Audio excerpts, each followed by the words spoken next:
Hi friends, இப்போ என்ன பார்க்க போகிறோன்னா ஹெல்தியான உளுந்த கஞ்சி எப்படி செய்யலாம்னு வாங்க இந்த வீடியோவில் பார்க்கலாம். வீடியோவை ஸ்கிப் பண்ணாமல் பாருங்கள். உளுந்தை எடுத்து தனியாக ஒரு 2 hours ஊற வச்சுக்கலாம்.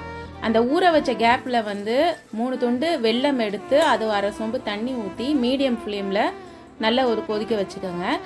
அந்த வெல்லம் போட்டாலும் சரி, அப்படி இல்லைன்னா நீங்கள் கருப்பட்டி போட்டாலும் சரி, ரெண்டில் எதை வேணாலும் போட்டுக்கலாம்.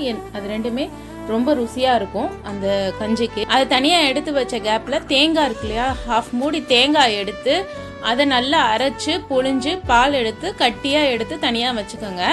நம்ம இதுக்கு தேவையான மெயினான இன்க்ரீடியன்ட்ஸ் என்னன்னு சொல்லுங்கள். ஜவ்வரிசி நீங்கள் ஒரு அரிசி கொஞ்சம் எடுத்து ஊற வச்சுக்கலாம். ஊற வச்சுட்டு நம்ம அதை அவிச்சு தனியாக எடுத்து வச்சுக்கலாம். எதனால் ஜவ்வரிசி நம்ம சேர்க்குறோன்னா, நம்ம உளுந்தோட ஜவ்வரிசி சேர்த்து நம்ம இந்த உளுந்த கஞ்சி பண்ணும்போது ரொம்ப டேஸ்ட்டாக இருக்கும். குட்டீஸ்லாம் ரொம்ப ரொம்ப விரும்பி சாப்பிடுவாங்க.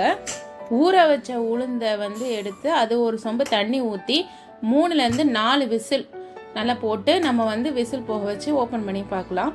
அதை நல்லா நீங்கள் கடைஞ்சிடக்கூடாது. கடையாமல் 1-2 பருப்பாக இருந்தால் அது நம்ம குடிக்கும் போது நல்லா இருக்கும். அதோடு நம்ம அவிச்சு வச்ச ஜவ்வரிசியை அதோட சேர்த்துருங்க. அதோடு நம்ம பாகு நம்ம எடுத்து வச்சுருக்கோம் இல்லையா, அதையும் நீங்கள் சேர்த்துக்கோங்க. இனிப்பு நல்லா சாப்பிடுவீங்க அப்படின்னீங்கன்னா 2 கிளாஸ் பாகு எடுத்து நீங்கள் ஊற்றிக்கலாம். அதுக்கப்புறம் அப்புறம் நம்ம எடுத்து வச்ச தேங்காய் பால் அதையும் நம்ம அதோட சேர்த்துக்கலாம். சேர்த்துட்டு நல்லா கிளறி விட்டு அடுப்பில் ஏற்றிடுங்க. அடுப்பில் ஏற்றி ஒரு 2 கொதி கொதிக்கட்டும். லைட்டாக உப்பு போட்டு கலந்து அதை கொதிக்க விடுங்க.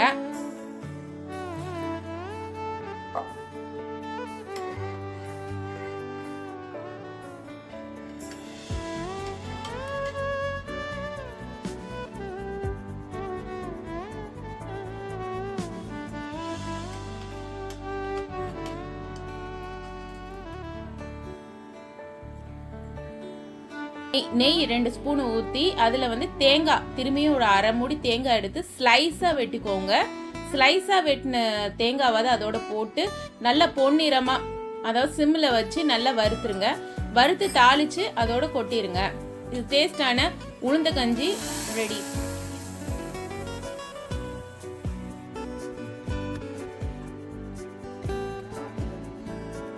இந்த உளுந்த கஞ்சி பெரியவங்க, வயசுக்கு வந்த பசங்க, குட்டீஸ் எல்லாத்துக்குமே நீங்கள் செஞ்சு கொடுங்க.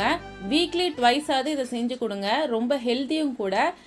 பசங்க ஸ்கூலு விட்டு வந்தப்புறம் ஸ்நாக்ஸ்க்காக கூட இதை செஞ்சு கொடுக்கலாம். ரொம்ப டேஸ்ட்டாக இருக்கும். இதை நீங்கள் செஞ்சு பார்த்துட்டு எனக்கு கமெண்ட் பண்ணுங்கள் ஃப்ரெண்ட்ஸ். தேங்க்யூ.